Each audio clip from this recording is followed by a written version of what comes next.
végétale et développement de la plante. Alors, si on regarde rapidement un embryon animal par rapport à un embryon chez un végétal, on constate que chez un animal, l'embryon est une sorte d'adulte miniature, de sorte qu'on peut conclure que le développement embryonnaire chez les animaux, il est très complet. En revanche, si vous regardez ici un embryon photographié au sein d'une graine en train de germer de haricots, vous constatez que sur cet embryon, d'un point de vue des organes, c'est très limité. On voit une mini-racine, radicule, une mini-tige, tigelle, et puis des ébauches foliaires, on parle de gémules. On peut donc, et quand on regarde une plante après le développement post-embryonnaire, là, elle présente des organes multiples, de sorte qu'on peut dire que chez les organismes végétaux, le développement embryonnaire est relativement réduit et le développement post-embryonnaire, lui, est relativement complexe. Alors, ce développement post-embryonnaire, il repose sur la croissance d'organes, la formation et de la croissance d'organes et aussi de tissus. Alors, on peut déjà présenter un organisme végétal, il est relativement organisé, il y a des racines primaires, principales et des racines secondaires. Et puis, dans la partie hors sol, vous avez la tige, des bourgeons axillaires sur les côtés et des feuilles. Et puis enfin, un bourgeon terminal. Alors, on considère que l'unité modulaire de la plante, c'est ce qu'on appelle un phytomère. C'est l'unité d'organisation qui se répétera d'une année sur l'autre. Alors, un phytomère, c'est quoi? C'est un entre-nœud ici, c'est une feuille, c'est un nœud et puis c'est un bourgeon axillaire. De sorte que d'une année sur l'autre, votre plante à croissance continue, elle présentera toujours cette organisation, cette répétition de phytomères, un entre-nœud, un nœud, une feuille et un bourgeon axillaire. Alors, comment s'organise cette croissance végétale? Si on regarde au niveau des zones dites méristématiques, alors un méristème, c'est un ensemble cellulaire très peu différencié qui va permettre la croissance continue de votre organe végétal, de votre organisme végétal. Et au sein de ce méristème, vous avez donc des cellules plutôt cubiques, petites, qui ont la capacité de se multiplier et d'engendrer des organes et des tissus. On dit qu'il est organogène. Gène, je crée des organes, et histogène, il crée des tissus. Donc, pour continuer et faire le lien avec ce développement de la plante et les hormones, il y a plusieurs expériences historiques. Alors, on peut citer Darwin en 1880 qui a travaillé sur le coléoptile de Poacé. Et puis ensuite, il y a toute une série d'expériences de Boysen et Jensen, de Wendt, qui ont observé un phototropisme chez donc les coléoptiles de Poacé. Alors, qu'est-ce que c'est qu'un phototropisme? Un tropisme, c'est une croissance orientée suite à une stimulation de l'environnement. Et ici, l'agent stimulant va être la lumière. Donc, par exemple, ici sur cette photographie, vous voyez que la plante qui a été exposée près de la fenêtre est stimulée d'un point de vue luminosité, puisque je n'ai pas tourné la plante et vous constatez une croissance orientée. La plante voit sa tige et ses feuilles croître en direction de la lumière.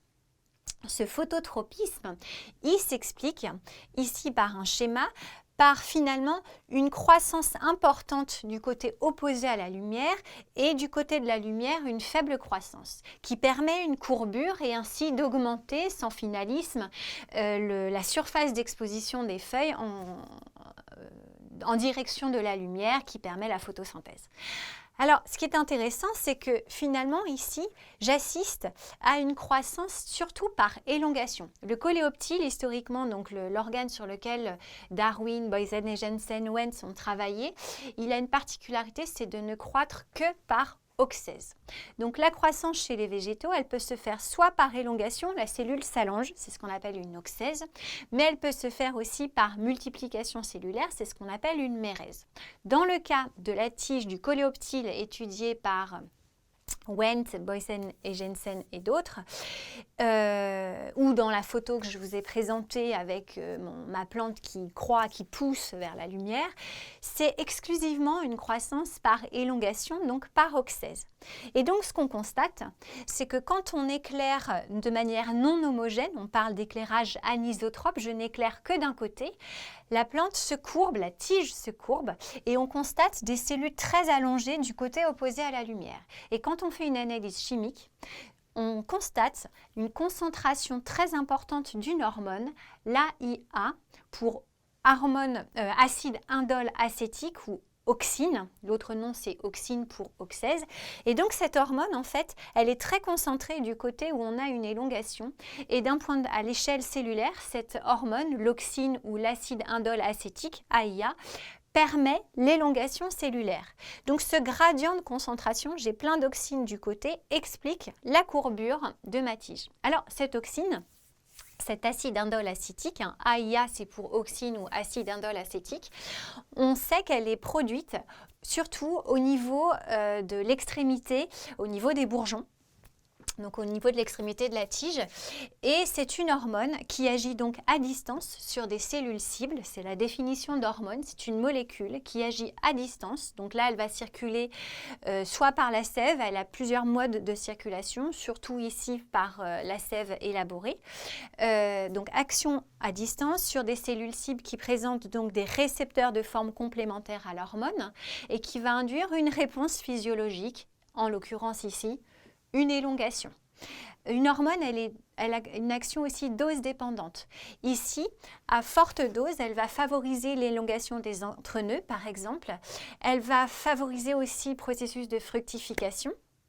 Elle va favoriser l'allongement des tissus conducteurs à dose moyenne, c'est-à-dire que si vous mettez une trop grosse dose d'auxine, ça peut avoir un effet inhibiteur.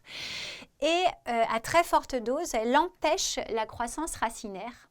En revanche, à faible dose, elle favorise la croissance racinaire, de sorte qu'on parle de balance hormonale. Plusieurs hormones interviennent dans la croissance en particulier des racines. Et puis ici, j'ai mis plus ou moins, c'est en compagnie de l'acide abscisique, qui est une autre hormone végétale. Vous remarquerez qu'hormone est au pluriel, il y a plusieurs hormones chez les végétaux. L'acide abscisique en balance avec l'auxine va intervenir dans l'abscission, c'est-à-dire la chute de la feuille.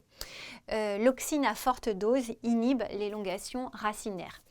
Donc finalement, les végétaux, leur croissance, elle est contrôlée par les facteurs environnementaux, mais aussi par la production d'hormones que sont l'auxine, l'acide abscisique. Il y a l'éthylène également, qui est une hormone gazeuse, qui est émise et qui participe par exemple à la fructification. Et ces hormones